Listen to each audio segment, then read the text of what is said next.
That's where I long to be, with my three good companions, just my rifle, pony and me. Bonjour à toutes et à tous, ou bonsoir, ça dépend de l'heure à laquelle vous allez découvrir cette nouvelle vidéo. J'ai envie de vous dire, peut-être vaudrait mieux la découvrir le soir. Personnellement, j'ai pratiquement vu tous les films de l'auteur dont nous avons parlé le soir, généralement, et ça donne quelque chose d'assez beau, en quelque sorte. Benjamin Thomas est là pour nous parler de Bruno Dumont. Benjamin, merci beaucoup d'avoir accepté cette interview. Comment allez-vous? Comment vous vous sentez? Mais très bien, merci beaucoup Samir. Je vous retourne les remerciements parce que je suis absolument ravi à la perspective d'échanger un peu avec vous autour de cet ouvrage que nous avons consacré, puisqu'on était plusieurs, on en reparlera sans doute, que nous avons consacré au cinéma de Bruno Dumont. Donc vraiment, je vous remercie chaleureusement Samir pour cette invitation. C'est vraiment, il y a une continuité logique dans ce que nous faisons, dans ce que j'essaie de faire chez Microciné. Donc, c'est tout à fait normal. Ce livre, donc, je le montre de nouveau, Le cinéma de Bruno Dumont. Le sous-titre est très important. Si tant est, c'est un sous-titre. On va dire, c'est plutôt la suite d'une phrase en fragments alphabétiques, ça, on va en parler. C'est effectivement sous votre direction et c'est édité chez Warm et je remercie chaleureusement la maison Warm pour m'avoir aidé à monter cette émission. Je vais de suite entrer dans le vif du sujet. D'abord, ce qui m'intéresse, avant qu'on parle du livre, bien évidemment, de l'intériorité, de la structure des auteurs aussi, très important.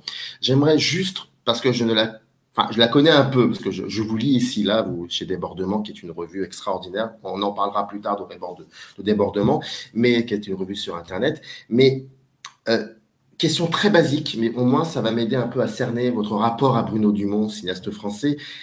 C'était quand cette première rencontre avec ce cinéaste? C'était en quelle année et c'était avec quel film? Alors, écoutez, il s'est passé un temps. Vous savez, comment dire, cette espèce étrange qu'est l'universitaire chercheur en études cinématographiques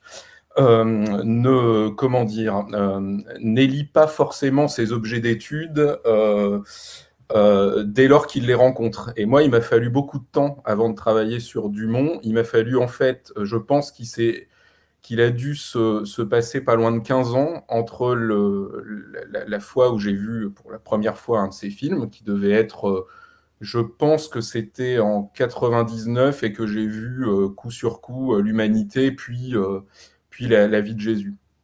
Donc voilà, toute fin du XXe siècle. Et puis c'est simple, c'est vraiment, c'est quasiment 15 ans après que je me suis mis vraiment à travailler sur Dumont. Donc j'ai tout de suite été intrigué en tant que spectateur, en tant que cinéphile. J'ai tout de suite été intrigué par ce cinéma, mais je n'ai pas éprouvé le besoin tout de suite de le transporter dans le lieu où j'écris sur le cinéma, qui est bien particulier, qui est celui de l'université, quoi. On peut être plusieurs personnes, on le sait bien. Le cinéphile que je suis ne coïncide pas forcément avec le chercheur en cinéma que je suis par ailleurs. Et donc, il m'a fallu tout ce temps avant de me décider à travailler sur Bruno Dumont. Alors, les raisons pour lesquelles ça a mis autant de temps, elles sont toujours un peu mystérieuses. Après, ce qu'on peut ajouter, c'est que ça peut avoir son importance, même si, à mon avis, il faut la relativiser quand même. Mais il se trouve que moi, je suis un enfant du Nord aussi, en fait. Donc, j'ai grandi, je viens d'une longue lignée de Lillois et de Flamands francophones, pour le dire comme ça. Et donc, c'est un cinéma qui pouvait résonner en moi assez vite, quoi, parce que à la fois, il prenait de front la forme des lieux que je connaissais, les visages et les trognes que je connaissais, les gestes, les comportements que je connaissais. Et en même temps, j'ai tout de suite senti, ça m'a jamais quitté, j'ai tout de suite senti que l'idée, c'était d'en faire la matière première d'un travail plastique, en fait, et que c'était pas du tout d'en rendre compte comme on en rendrait compte dans un documentaire, quoi. Mais voilà, donc j'ai tout de suite vraiment été interpellé, fasciné par ce cinéma. Mais voilà, il m'a fallu du temps, peut-être aussi le temps de laisser l'œuvre se déployer et nous montrer toutes ses facettes comme elle l'a fait après. Je veux dire, Bon, tout le monde le sait, on est passé de la vie de Jésus à Coin et les Inhumains, en passant par Charles Péguy. Enfin voilà, donc c'est peut-être qu'il fallait cette vue panoramique sur l'œuvre et sa diversité avant que je me décide à m'en saisir. Et même, elle est d'une telle richesse que voilà, quand ça a pris forme, cette envie de travailler sur Dumont, eh ben, c'est pas le cas pour tous les objets d'étude, hein, d'ailleurs. Hein. Mais là, d'emblée, pour moi, ça s'est imposé.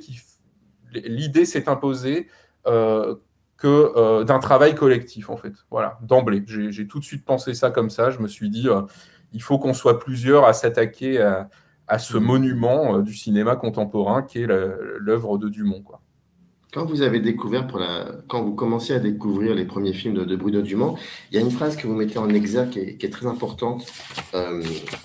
C'est dans l'avant-propos, c'est une phrase de Bruno Dumont, je la cite: il faut laisser au lecteur du film d'être un lecteur, c'est-à-dire que c'est son travail aussi que de comprendre. Est-ce que vous aviez ressenti cela en tant que spectateur de ces premiers films, cette place incroyable qu'on occupe vis-à-vis de ces films? Ouais, c'est ça. Alors bon, il est loin d'être le seul à faire ça, hein, mais vous savez, je vais vous répondre par un petit pas de côté improbable, Samir, mais il se trouve que en ce moment-là, pour un travail complètement différent, je suis en train de relire tout un tas de textes sur la peinture hollandaise du XVIIe siècle. Et en fait, il y a un mot qui revient chez beaucoup de théoriciens, d'auteurs, hein, qui ont écrit sur cette peinture-là. Qui souligne l'indécidabilité, en fait, de ces tableaux. C'est-à-dire, c'est jamais enfin, chez certains peintres en tout cas, il n'y a jamais un discours moral bien tranché, en fait. Il y a une espèce d'indécidabilité qui semble être l'un des projets du tableau. Le rendre indécidable pour proposer au spectateur une certaine place, qui est précisément celle que décrit la phrase de Dumont, en fait, hein, que vous avez rappelée. C'est-à-dire qu'on construit une place de spectateur qui consiste à le rendre finalement très actif par rapport à la manière dont l'image, dont le film produit du sens. On ne va pas lui donner clé en main. Et on considère, il y a 1000 manières de concevoir son spectateur pour un film. J'ai l'impression que effectivement cette phrase mise en exergue de Dumont lui-même dit bien la manière dont son cinéma conçoit le spectateur. Et j'ai trouvé ça amusant de retrouver cette idée-là à propos de peintres néerlandais du XVIIe, parce qu'en fait, c'est la même ère culturelle, en fait, hein, d'une certaine manière. Hein. Historiquement, là où Bruno Dumont situe ses films, l'histoire récente, plus ou moins récente, nous fait bien évidemment oublier tout ça, mais de temps en temps, des goûts, des inclinations culturelles nous rappellent que tout ça, c'est une même ère culturelle. C'était les Pays-Bas du Sud, en fait, hein, là où travaille Dumont. D'ailleurs, il le dit dans certains de ses textes, il le prend toujours par le biais de l'art et de la culture, hein, mais il dit, en fait, je fais mes films là où certains peintres composaient leurs tableaux, certains peintres néerlandais au sens donc très large. Hein. Donc je trouve ça assez amusant. Il y a vraiment, d'ailleurs, on essaie de montrer dans le livre, hein, comment ils partagent des problèmes. C'est pas vraiment une influence, mais ils partagent certains problèmes esthétiques, etc., avec des peintres. Et il en a d'ailleurs même conscience pour certains d'entre eux. Hein. Peut-être au premier rang desquels Pharaon de Winter. Dont il a donné le nom à l'un de ses personnages. Donc voilà, je trouve ça très intéressant, en fait. Je trouve qu'il s'inscrit par plein d'aspects, en fait, que ce soit plus ou moins conscient d'ailleurs, hein, mais il s'inscrit comme ça dans une tradition picturale, artistique, etc. Et parmi les éléments de cette tradition, je trouve qu'il y a ce prix qui est donné à une forme d'indécidabilité. Voilà. Pour lui, c'est une force, en fait. C'est pas du tout faut absolument pas appréhender ça comme un manquement. Je pense que c'est une force. Il a compris que c'était une force dans le type de relation qu'il instaure entre le spectateur et le film, quoi. Mais quand on évoque le... Ah, je m'entends. Ah, c'est bizarre ça. Je peux peut-être me couper mon micro si vous voulez pendant que... C'est peut-être moi, je sais pas. Bon, bah écoutez, là pour l'instant je m'entends pas, donc tant mieux. Non, ce que je disais que oui, cette place qu'occupe le spectateur vis-à-vis de ces films peut être aussi un double tranchant, parce que il y a il y a ce côté instantanéité du présent, à savoir que le spectateur, s'il ne joue pas aussi le jeu de ce que le film peut lui proposer en tant que désir, le spectateur peut aussi ne pas comprendre où veut nous emmener, où veut l'emmener le cinéaste. Donc il faut qu'il accepte aussi que l'instantanéité du présent même, c'est que si lui n'est pas là, le film ne peut pas se défiler devant ses yeux. Il y a comme ça un rapport qui est très très conceptuel dans cette idée de cinéma. Et dès le début, vous dites attention, il ne faut absolument ne pas voir ces films, ou du moins ces premiers films, comme des documentaires. Il n'y a pas une once de documentaire là-dessus. Est-ce que cet aspect-là de la position du spectateur est aussi, fait aussi partie de la mise en scène de chez Dumont? Oui, c'est ça, c'est très juste hein, ce que vous rappelez là. Et je me souviens, il y avait des débats. Alors, je me suis pas replongé dans ces débats précisément là depuis, enfin récemment, mais oui, je me souviens des débats sur la portée documentaire. On prêtait au film, par exemple, au premier film de Dumont, on leur prêtait on les chargeait, alors même que Dumont ne le souhaitait pas, mais on les chargeait de la mission presque hein, de rendre compte de manière documentaire à cause ou grâce à l'esthétique qu'il privilégiait. Hein. C'était par bien des aspects, même si c'est toujours un peu contredit, contrebalancé, par bien des aspects, ça s'impose un peu comme une manière naturaliste, si on veut. Sauf que c'est toujours comme je le disais, contrebalancer cette manière naturaliste. Mais voilà, en fait, il va faire exister. On pourrait dire que la notion de coexistence des contraires, ça résume à peu près enfin, en tout cas, ça résume. Non, ça peut pas le résumer, mais ça dit bien une des lignes de force très importantes du cinéma de Dumont sur tout un tas d'aspects, en fait. Thématique, de la psychologie des personnages, esthétique, etc. Il y a vraiment cette coexistence des contraires. Ça semble naturaliste, et par bien des aspects, ça ne cesse de flirter avec la mystique. Hein. Le même personnage pourrait très bien être vu comme touchant par certains aspects. Hein. C'est le cas de Freddy dans La vie de Jésus. On peut avoir de la compassion presque même pour lui, il peut sembler touchant, et en même temps, par d'autres aspects, c'est un horrible personnage, quoi. Et donc, il y a vraiment cette... moi, je pense que voilà, cette notion de coexistence des contraires, d'indécidabilité, c'est vraiment une ligne de force de cinéma, et je pense, vous avez raison, mais je pense que Dumont accepte, son cinéma en tout cas, accepte tout à fait consciemment de courir ce risque. Courir le risque de perdre certains spectateurs, courir le risque de la mécompréhension. Mais voilà, c'est une donnée, à mon avis, qu'il prend pleinement en considération. Il y a une espèce, si on voulait utiliser des grands mots, il y a une espèce oui, c'est ça.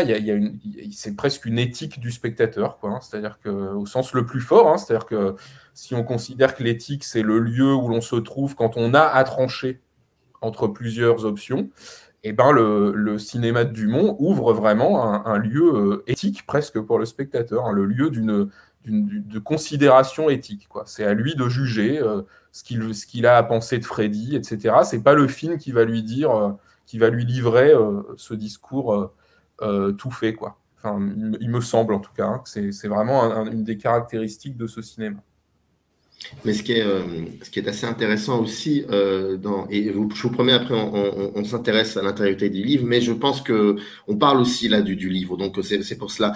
Mais ce qui est intéressant aussi, c'est de voir dans ces films qu'il n'y a pas forcément une multiplicité de points de vue. Ça veut dire que, comme la fameuse phrase de Renoir, chacun a ses raisons, dans ces films, on voit que chacun a ses raisons, et le fait qu'il y ait un point de vue nous permet à nous, spectateurs, de ne pas forcément être perdus dans les questionnements de cinéma de Dumont. C'est-à-dire qu'on le suit à tâtons, certes, mais on le suit pour voir jusqu'où ça peut aller. Et quand on voit La vie de Jésus en 97, et je crois que vous et moi, nous sommes contemporains de ce film-là, qui, moi, pour le coup, a été une claque assez incroyable, et 2-3 ans après, il y a eu L'Humanité aussi.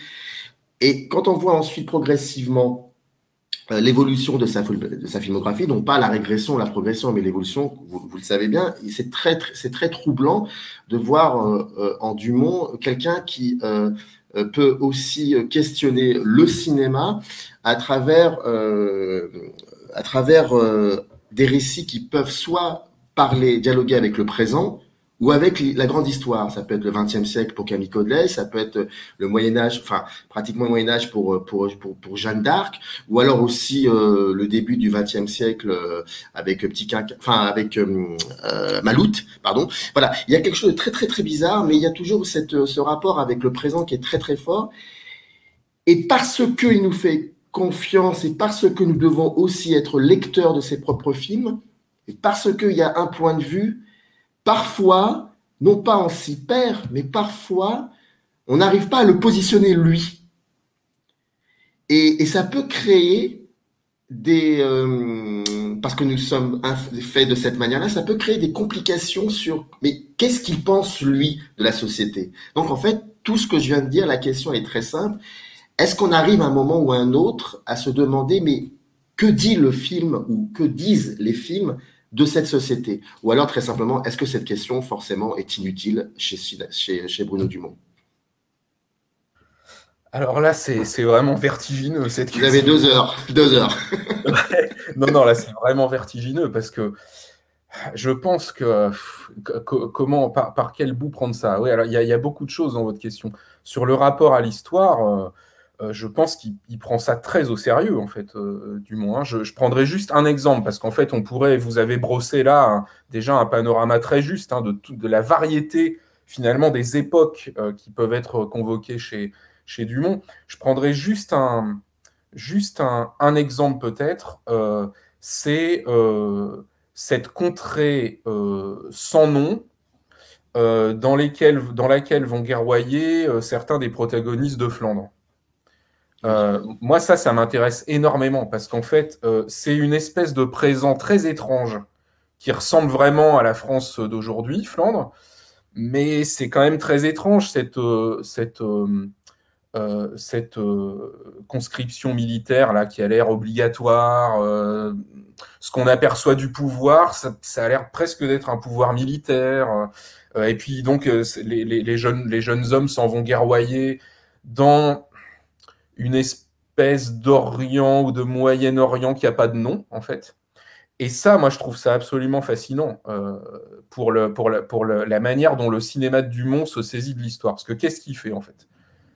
Son art, c'est le cinéma, c'est l'image, c'est la prise de vue réelle, c'est une esthétique, on l'a dit, qui se soucie de la matière du monde, des éléments, de la texture du monde, etc. Donc tout ça, ça donne un poids de réel à cette contrée sans nom, justement, où on s'en va guerroyer. Ça lui donne un poids de réel. C'est-à-dire, on ne peut pas dire que c'est une pure projection, une pure allégorie. Quand on y est, on a l'impression de respirer le sable avec les personnages.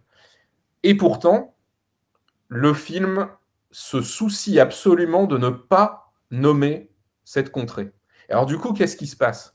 Du coup, cette contrée, tout en pouvant être éprouvée, y compris par le spectateur dans son épaisseur réelle, en même temps, elle peut nous renvoyer à plusieurs moments de l'histoire contemporaine. Ça pourrait être la guerre d'Algérie.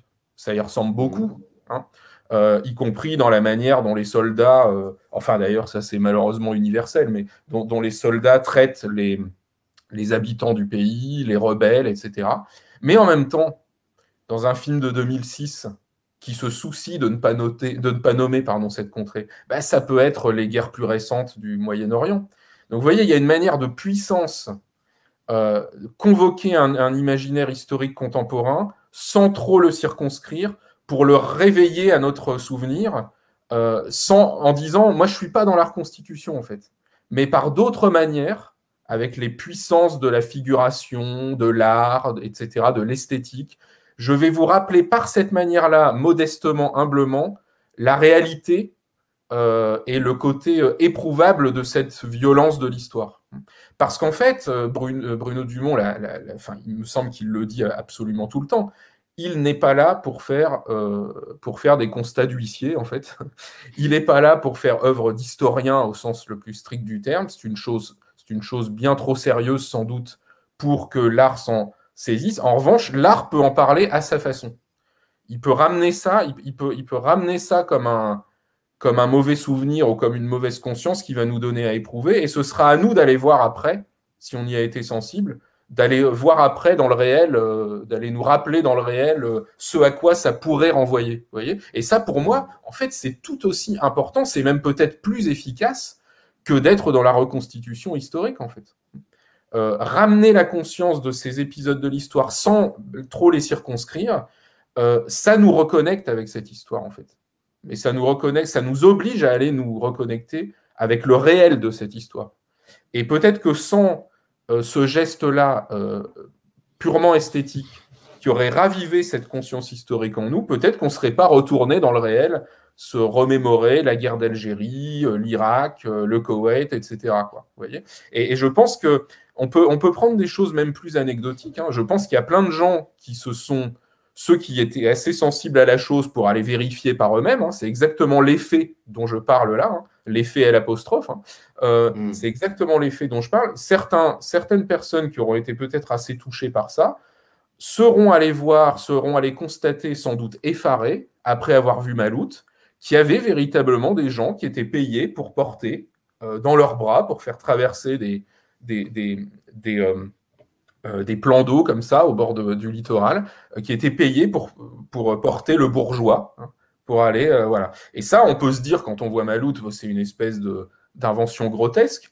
Dumont ne fait absolument rien, d'ailleurs, pour nous pointer la réalité historique de la chose, la réalité factuelle. Et pourtant, voilà, il va rechercher dans l'histoire des choses incongrues qui nous interpellent quand même. Enfin, je veux dire, c'est la réification du corps par le commerce, en fait, si on veut. Hein. Enfin, voilà, et donc il va chercher ça a véritablement existé, mais c'est pas au film de nous dire que ça a véritablement existé, en fait.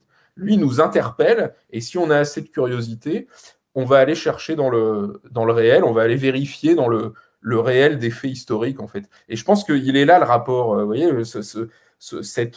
ces séquences de guerre dans Flandre, pour moi, elles cristallisent vraiment ça, et je trouve que c'est... alors ça se discute, hein, on peut ne pas être d'accord, mais moi, je trouve que c'est vraiment... Si le cinéma peut avoir un effet qui est presque de l'ordre là du politique, en fait, hein, c'est peut-être comme ça, en fait. C'est peut-être en assumant que le meilleur moyen pour lui de procéder alors, c'est peut-être pas la reconstitution, en fait. Parce que la reconstitution, elle nous donne l'impression qu'elle nous donne tout, et que du coup, on n'a pas à aller voir ailleurs, en fait. Alors que si ça laisse des béances, des imprécisions, c'est à nous d'aller les combler, en fait.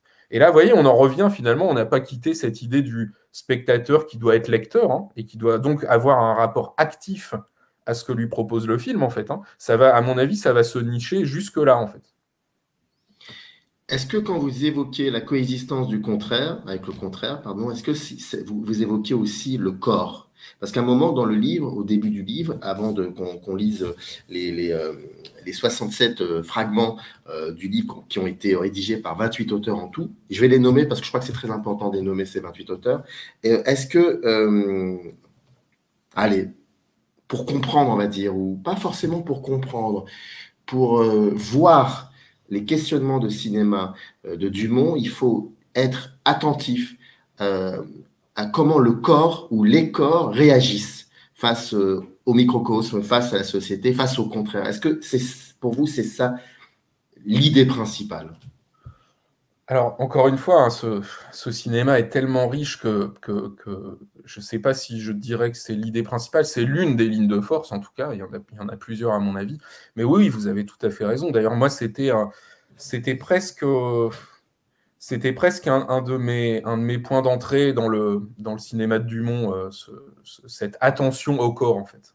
C'est vraiment cette attention au corps. Par exemple, hein, je prends un exemple tout simple, l'entrée en matière, c'est le cas de le dire, de l'humanité, en fait. Hein, où on a cette invention toute simple, mais d'une efficacité redoutable, qui consiste à monter un point de vue à distance avec un point d'écoute très proche. pour être clair, en fait. C'est un plan très large, plan de demi-ensemble, on pourrait dire, sur une toute petite silhouette qui est celle du personnage qui court sur la crête. Enfin, la crête, le mot est peut-être un peu fort, mais bref, sur un très doux relief, comme il y en a dans les Flandres. De très loin comme ça, toute petite silhouette, et ce qu'on entend en fait, c'est un gros plan sonore, pourrait-on dire, puisqu'en fait, Dumont a choisi de monter à ce plan un enregistrement en fait qui a été effectué avec un micro-cravate au plus près du corps de l'acteur au moment de la prise de vue.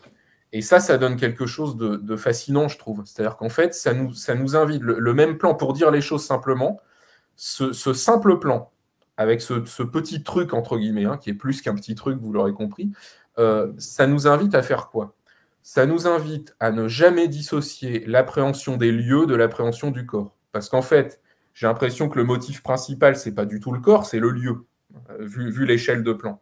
Et pourtant, la texture sonore me met au plus près des bruits du corps, en fait, de la respiration, des frottements, des bruits du corps. Et du coup, ça produit quelque chose d'absolument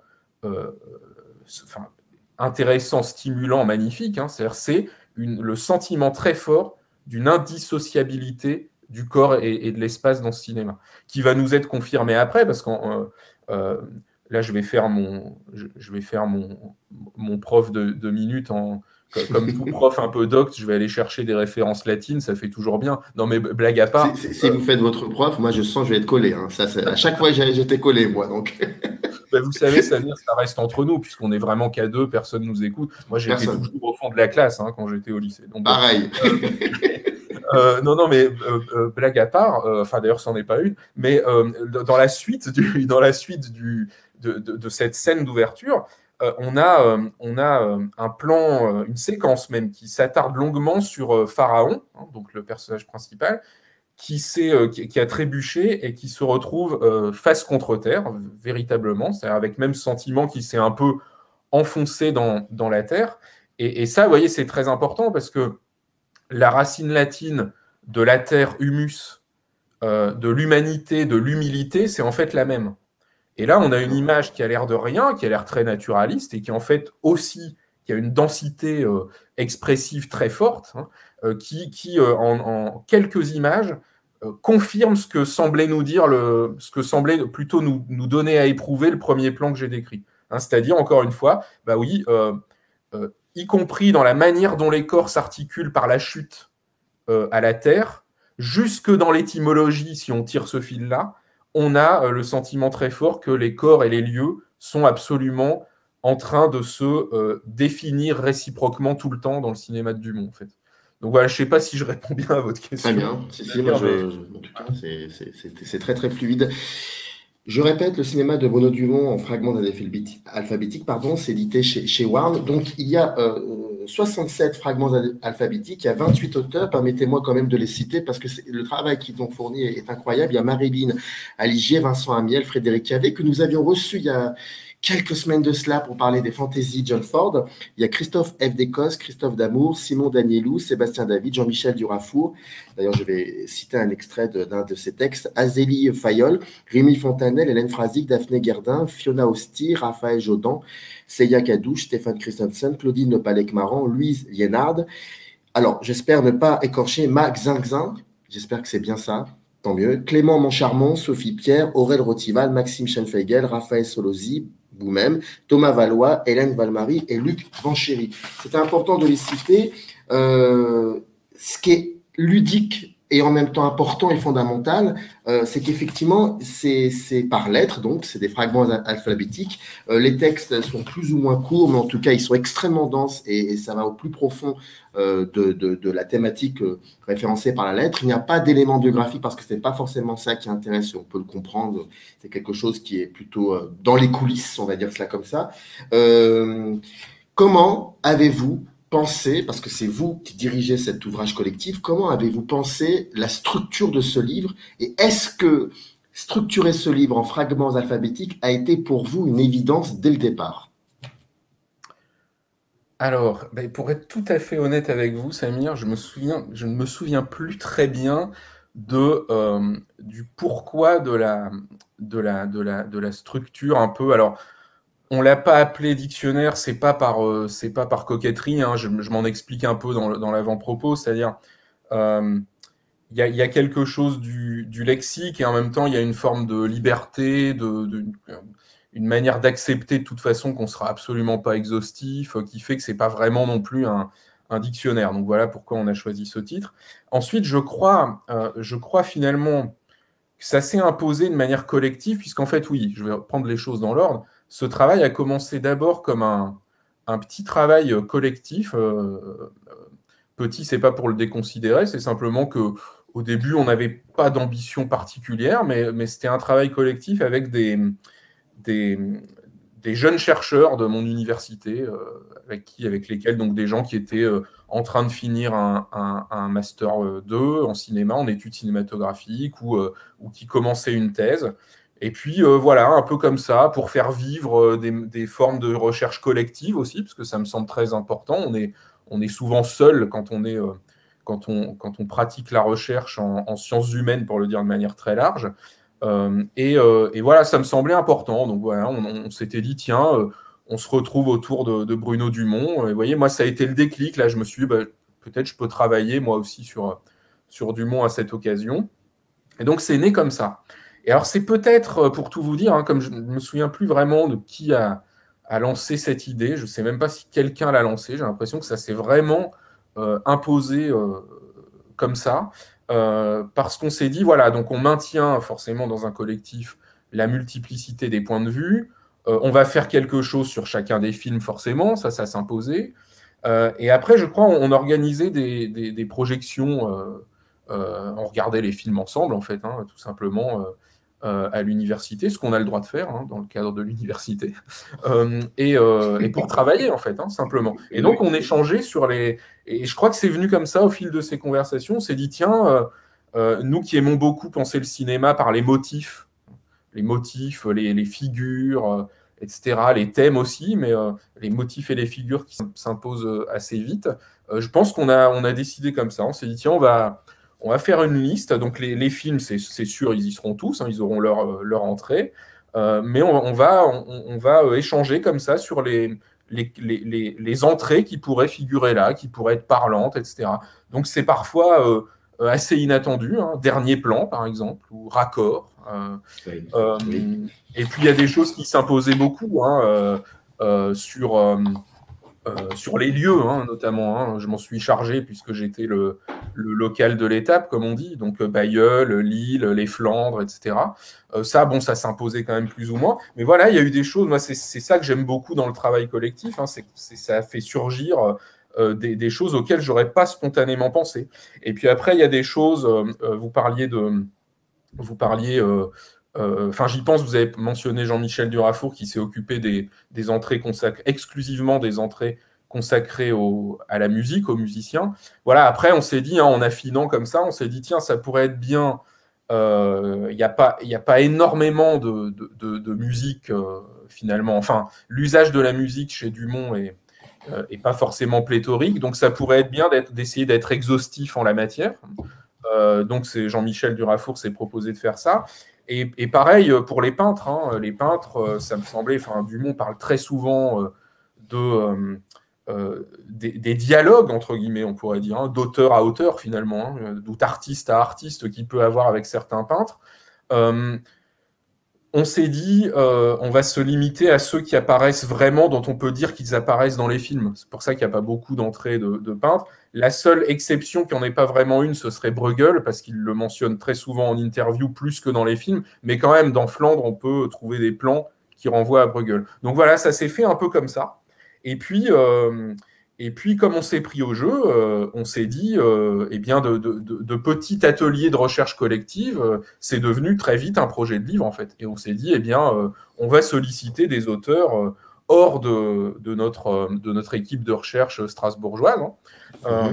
Et voilà, et donc on a, selon les affinités avec le cinéma de Dumont que l'on connaissait à certains de nos collègues ou de jeunes doctorants, etc. Enfin, j'ai voulu... Enfin, moi, ça me fait toujours très plaisir quand quand au sommaire d'un ouvrage collectif, on trouve aussi bien des gens qui sont au tout début de leur pratique de la recherche que des profs confirmés. Donc voilà, c'était un peu comme ça que ça s'est fait, quoi, et le sommaire et comment dire, le casting, pour dire ça comme ça, des contributeurs, même si on est du coup resté.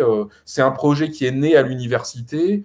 Et c'est vrai que du coup, on peut dire que c'est un ouvrage universitaire, même s'il se veut assez accessible. Mais voilà, en tout cas, on sait d'où on parle. On sait très bien aussi tous que, parce qu'on est par ailleurs des cinéphiles et des spectateurs lambda, on sait bien que l'université n'est pas le seul lieu où on pense le cinéma. Hein, ça, tout le monde le sait chez nous. Mais voilà, en tout cas, on a assumé, nous, que notre contribution, elle s'inscrirait dans cet espace de discours, pour le dire pompeusement, qui est celui-là, quoi. Mais voilà comment ça s'est fait, Samir. J'espère que j'ai bien répondu. Vous êtes toujours très très clair, mais je sais que ce livre est très important et il est fondamental, ne serait-ce que pour la maison d'édition. Alors, entre parenthèses, la maison d'édition avait publié aussi un livre sur Wong Bing, et Wong Bing actuellement, il y a une rétrospective à la Cinémathèque. Il faut tout abandonner, vos enfants, tout ce que vous voulez. Allez-y, c'est peut-être le plus grand cinéaste vivant encore aujourd'hui, c'est fascinant. Et c'est donc pour Warm, il y avait ce livre qui était assez important et fondamental, et il l'est, quand on le lit, il l'est. Combien de temps vous avez mis pour le monter, ce bouquin? Ah bah, ça a été un travail. Bon, les collectifs, ça prend toujours un temps fou. Hein. C'est vraiment. Voilà, parce que pour tout un tas de raisons, vous imaginez 28 personnes différentes, c'est 28 rythmes différents. Et puis ensuite, il a fallu, en tant que coordinateur de l'ouvrage, moi j'ai aussi comblé à la fin les vides, là où j'en voyais. Hein, où je me disais, tiens, c'est dommage, on n'a pas d'entrée qui évoque ça. Donc voilà, c'est aussi pour ça que j'ai signé le plus de contributions. Hein. C'est pas du tout parce que je m'attribuais le beau rôle, c'est que en tant que directeur, voilà, il m'a semblé qu'il fallait que je fasse quand même figurer certaines choses dans la dernière ligne droite. Et écoutez, je pense bien, Samir, que on ne doit pas être loin de 5 ans pour 5 l'élaboration. Ouais, mais vraiment, si vraiment je prends en compte les toutes premières rencontres avec les chercheurs et jeunes chercheurs de Strasbourg. Hein. Vraiment, hein, si vraiment je commence là, à la préhistoire du projet, je pense que ça a bien pris 5 ans, quoi. Vraiment. Ouais. Avec des moments où le travail était moins intense, pour tout un tas de raisons. Hein. On est tous universitaires, donc il y a toujours des périodes, surtout dans les premières parties d'année universitaire, où on a peut-être un peu moins de temps à consacrer à tout ça. Et puis après, ça s'est vraiment finalisé durant la dernière année, quoi. La dernière année qui est passée là derrière nous. Et voilà. Et moi, alors vous parliez de Warm, il faut quand même que j'en dise plus de 2 mots. Enfin, c'est vraiment. J'ai pas sollicité d'autres éditeurs. J'ai commencé par eux parce que précisément. Je connaissais l'essai sur Wong Bing d'Anthony Fian, l'essai sur Lisandro Alonso aussi, oui. mince, son nom m'échappe, je suis désolé. Bref, un très bon essai sur Lisandro Alonso qui était paru chez eux aussi. Et puis, ils ont tout de suite été intéressés par le projet. Et j'ai pu découvrir ce que je soupçonnais, c'est-à-dire qu'en fait, c'est 2 éditeurs absolument. Enfin, moi, je suis ravi d'avoir travaillé avec eux, quoi. Enfin, on est non seulement soutenu, mais il y a une vraie implication. Et puis, moi, je trouve que c'est un objet, assez élégant, ce livre, et d'ailleurs tous ceux de la collection. Et puis vraiment, on est soutenu, quoi. C'est-à-dire qu'il y a une vraie implication des éditeurs. Je prendrai un exemple tout bête, hein, par exemple, le cahier photo. Je le trouve absolument.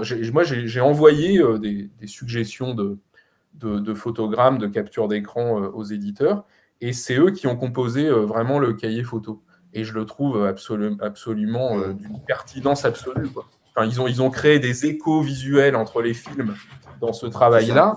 Ça, c'est un vrai travail aussi de réflexion sur le cinéma de Dumont, quoi. Donc vraiment, on peut dire qu'ils ont vraiment contribué à l'ouvrage en faisant plus simplement que qu'en le publiant, quoi. Ils l'ont vraiment édité au sens le plus fort du terme, quoi. Et voilà, moi, je suis vraiment, vraiment ravi d'avoir donné corps à cette aventure collective chez eux, quoi, vraiment. Ouais. Alors, permettez-moi de lire un extrait.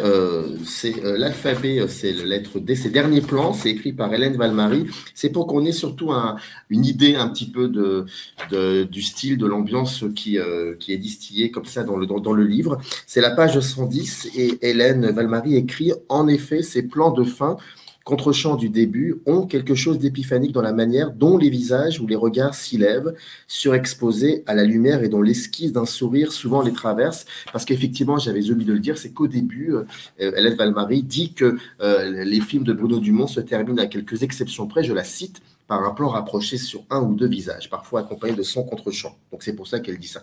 Plus loin, elle écrit « Cette esquisse d'un sourire se retrouve non seulement chez Pharaon de Winter, qui est le personnage principal dans l'Humanité, et Camille Claudel, qui est joué par Juliette Binoche, mais aussi sur le visage de Jeannette, quelques plans avant la fin, même si son visage n'est pas filmé alors en plan rapproché, et d'une certaine manière aussi dans le léger rictus de Quinquin. Ces fins sur des visages qui, baignés de lumière, se lèvent et laissent échapper un sourire, révèlent un trajet qui semble relever plus que d'une compréhension, d'une révélation. Partageant parfois la mise en relation d'un visage avec le paysage, contre-champ qui précède, elle donne des exemples, Camille Claudel 1915 ou Petit Quinquin, où suit ce plan rapproché, la vie de Jésus.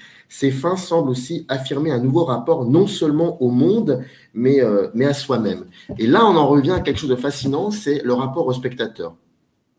Et je trouve que ce qu'elle écrit, qui est juste, mais c'est un pléonasme, effectivement, ça l'est, mais ça montre encore une fois de plus, le lecteur, enfin le spectateur en tant que lecteur. Parce que ces plans-là, ces derniers plans, et elle l'écrit plus loin, peuvent aussi annoncer une suite, un film en devenir, quelque chose. Et d'ailleurs, Dumont l'avait dit, il avait dit oui, effectivement, il y a parfois des moments où le dernier plan d'un de mes films, ça m'a fait penser, enfin, ça m'a donné l'idée d'un autre film. Il y a quelque chose comme ça. On appelle ça une œuvre, en fait. Oui, c'est ça. C'est-à-dire qu'en fait, il y a bel et bien un point de vue de Bruno Dumont, bien évidemment dans son œuvre. Hein, c'est ce qui fait une œuvre, hein, vous le dites bien, Samir. Et en même temps, bon, je ne sais pas pourquoi je dis en même temps, mais ce point de vue, cette prise de position esthétique qui court à travers toutes ces œuvres, encore une fois, hein, l'une de ses fins, l'une de ses finalités, c'est précisément de faire, comme le dit le titre de Ma Shin-Shin, je crois qu'on dit, enfin approximativement. Pardon, je suis vraiment désolé. Moi aussi, j'ai malheureusement un peu trituré son nom en le prononçant à l'instant, mais en fait, il produit des images pensives, c'est-à-dire que il pense à travers ces images, mais en fait, surtout, il ne cesse jamais de nous demander, à nous aussi, un investissement dans ces images et de les penser à notre tour, en fait. Hein. Enfin, vraiment, depuis le début de notre conversation, c'est ça qui revient à très juste titre. Hein. C'est, voilà, depuis la phrase que nous avons mis en exergue et jusqu'à beaucoup de nos échanges, là, jusqu'à celui-ci, c'est ça qui revient. Hein. C'est vraiment, voilà la conception du cinéma. S'il y a le signe d'un auteur chez Dumont, parmi plein de choses, hein, il y a aussi bien évidemment ce qu'on a dit sur sa manière d'entrelacer les corps et l'espace, sur la question du paysage, sur la mystique, il y a plein de choses, hein, qui signent l'auteur Dumont. Mais parmi les signatures de Dumont, parmi ce que contient la signature de Dumont, il y a cette conception-là. Ça, pour moi, c'est vraiment clair, et il partage ça avec d'autres cinéastes, hein, bien évidemment. Hein. Mais voilà, ça, pour moi, c'est quelque chose d'absolument essentiel dans son cinéma. Ouais. Alors, je me permets encore de lire un autre extrait du livre, et là, cette fois-ci, c'est la lettre S, c'est sexualité, et Dieu sait que c'est quelque chose qu'on a... Enfin, je me souviens très très bien de ses premiers films, de l'accueil que lui avait réservé, pas forcément... Si, il y avait aussi la critique, mais surtout le public, par rapport aux scènes de sexe qu'on qualifiait scènes crues. Et puis il y avait aussi ce problème, si tant est c'est un problème, des acteurs non professionnels. Je me souviens très bien de l'Humanité, il y avait eu un scandale à l'époque. Je crois qu'ils avaient reçu double prix d'interprétation, je crois, au Festival de Cannes. Et c'était pour un acteur et une actrice qui n'étaient pas, qui sont non professionnels. Et je me souviens parfaitement qu'à l'époque, ça avait créé un scandale, ça on s'en souvient plus, mais en tout cas, il y avait eu quelque chose de très très fort. Et ce qui est encore plus drôle, c'est qu'aujourd'hui, Bourdieu Dumont utilise des acteurs professionnels, mais parce que leur corps est quand même différent et ils ont une manière il a une manière de les faire coexister. C'est la coexistence, c'est ça, c'est coexister son contraire. Donc, je trouve que là, vous aviez effectivement totalement raison là-dessus. C'est vrai que là, je fais beaucoup de digressions. Bon, revenons donc à Être S, et c'est écrit par Claudine Le Pallec-Marant. Alors, elle écrit « Le désir sexuel n'a pas de sexe, puisque chez Dumont, les femmes l'expriment aussi souvent par un regard, un geste ou une parole. Il reprend pourtant la différence entre donner et prendre sur la base d'une différence sexuelle traditionnelle lorsque ces personnages féminins se déshabillent devant un homme dans un consentement à la sexualité, pas toujours conscient de ses périls.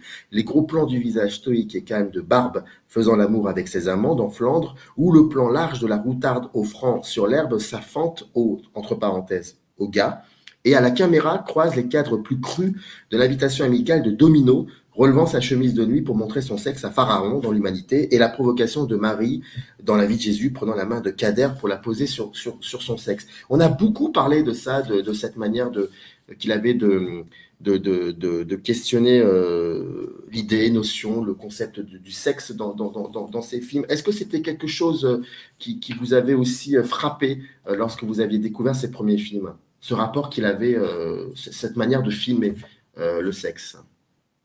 Oui, alors je vous avoue que moi là, pour le coup, ça c'est pas un aspect que j'ai véritablement pensé, sur lequel j'ai travaillé. Hein. C'est effectivement le texte de Claudine Le Pallec-Marant qui prend ça en charge, avec aussi des textes de Daphné Gardin sur les femmes, sur justement la masculinité, la maternité, etc. dans le cinéma de Dumont.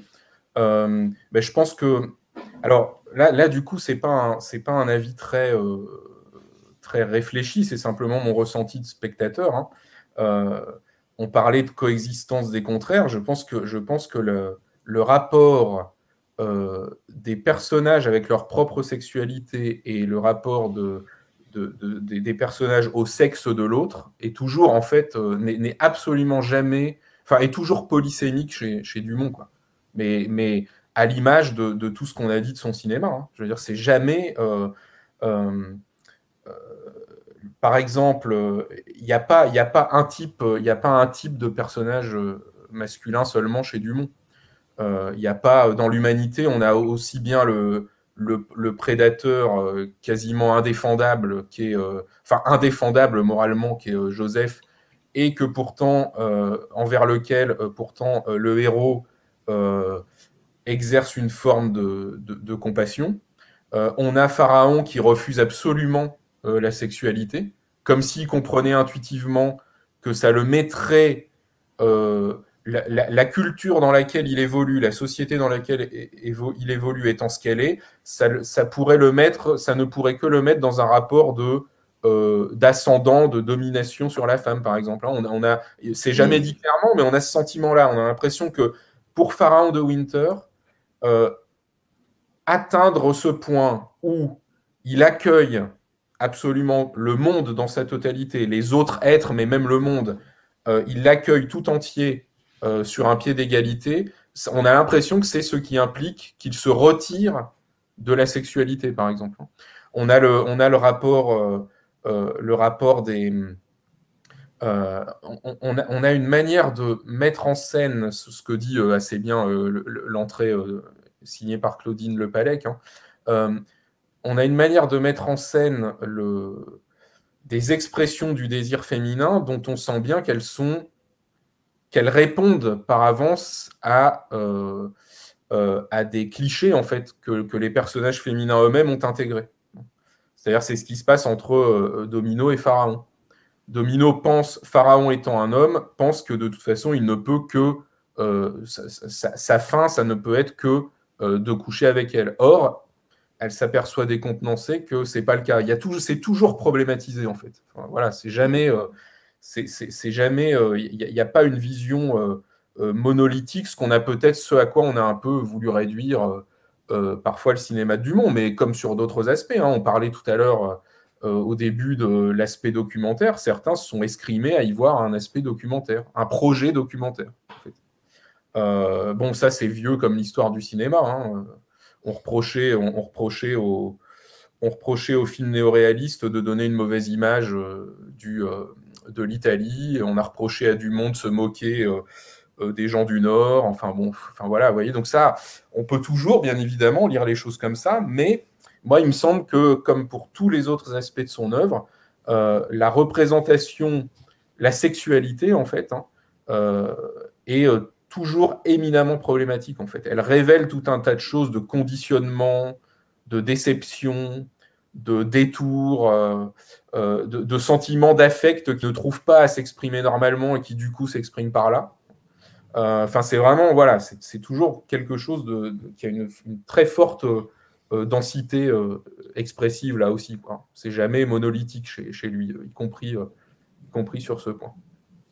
Le cinéma de Bruno Dumont, c'est en fragments alphabétiques, c'est édité chez Warm. Dernière question, je ne pouvais pas ne pas vous la poser. Bientôt France, à Cannes, si je ne me trompe pas. Le film est à Cannes.